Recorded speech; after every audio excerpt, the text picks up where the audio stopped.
Please subscribe and you can download this code from description below. Certainly.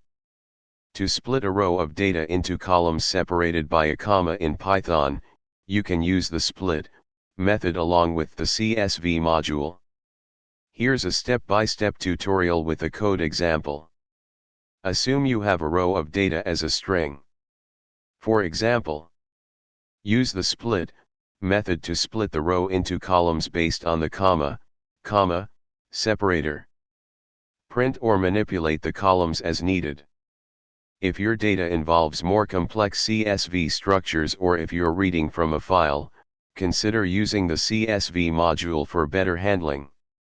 This approach is particularly useful when dealing with CSV files with multiple rows.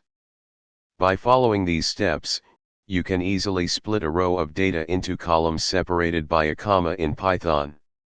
ChatGPT. Certainly. Splitting a row of data into columns separated by a comma is a common task in data processing, especially when dealing with CSV, comma-separated values, files or similar data formats. In Python, you can achieve this using the built-in split method.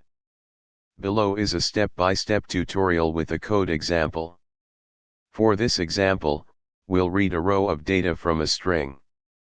In a real-world scenario, you might read data from a file or another data source.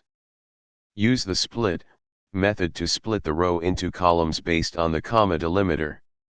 You can now display the columns or perform any processing required for your specific use case.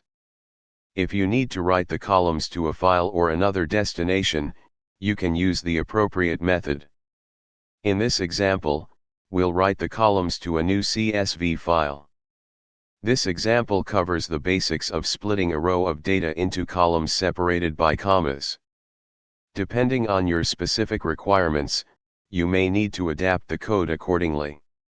ChatGPT.